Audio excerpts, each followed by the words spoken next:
शहरम का brain tumour का operation successful होता है। जैसे ही वह ठीक होकर घर आता है, फरियाल उसका बहुत ज्यादा ख्याल रखती है। फरियाल का ये बेलौस प्यार देखने के बाद शहरम को भी उससे सच्ची मोहब्बत होने लग जाती है।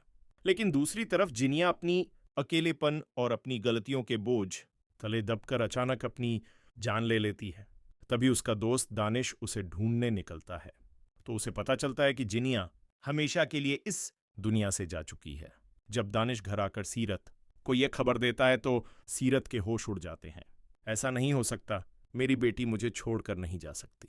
वह रोते हुए फर्श पर गिर जाती है।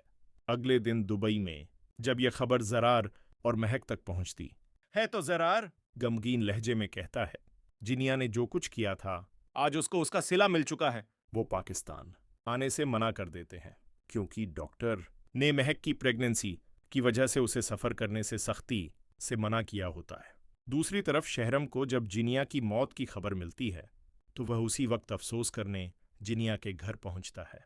सीरत जैसे ही शहरम को देखती है, वह आगे बढ़कर उसका गिरेबान पकड़ लेती है। यह सब कुछ तुम्हारी वजह से हुआ है।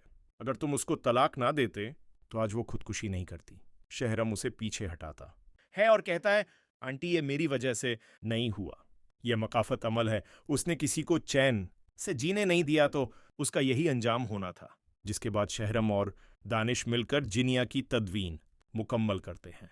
शहरम जब हकाहारा घर आता है तो उदास बैठा होता है।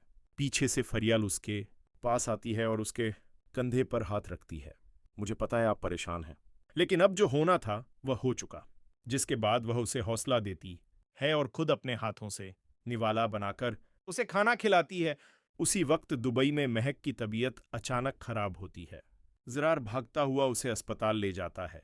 कुछ ही घंटों में डॉक्टर बाहर आकर जरार को बताते हैं, मुबारक हो, आपके घर बेटी पैदा हुई है। यह सुनने के बाद जरार भागकर महक के कमरे में जाता है, अपनी बेटी को गोद में उठाता है और खुशी से महक से कहता है, यह तुमने मुझे जिंदगी का सबसे अनमोल तोहफा दिया है। दूसरी तरफ घर में सुबह फरियाल जब शहरम के लिए नाश्ता लेकर आती है तो जैसे ही वह नाश्ता देने लगती है, चक्कर खाकर वहीं जमीन पर गिर जाती है। शहरम यह देखता है तो अचानक भागकर उसे संभालता है। वह फौरन उसे उठाकर अस्पताल ले जाता है। डॉक्टर फरियाल को चेक करती हैं और बाहर आकर शहरम को बताती हैं, मुबारक हो, आप बाप बनने वाले हैं। यह सुनते ही शहरम की खुशी आसमान को छूती है। घर आकर वह अपनी अम्मी निशाद बेगम को बताता है कि फरियाल प्रेग्नेंट है। यह सुनने के बाद वो फौरन फरियाल को अपने गले से लगा लेती है। कुछ अरसे बाद जरहार और महक भी पाकिस्तान आ जाते हैं। जब सीरत को यह बात पता चलती है तो वह रोते हुए उनके पास जाती है, बेटा मुझे माफ कर दो, मुझसे बहुत बड़ी गलती हो गई।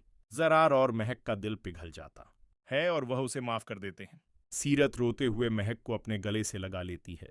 एक दिन फरियाल की तबीयत खराब होती है।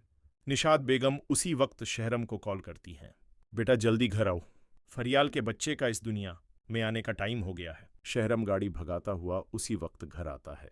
उसे अपनी गोद में उठाकर अस्पताल ले जाता है। डॉक्टर बाहर आकर बताते हैं, मुबारक हो, आपके घर बेटा हुआ है। ये सुनने के बाद शहरम खुशी से फरियाल का माथा चूम लेता है। तो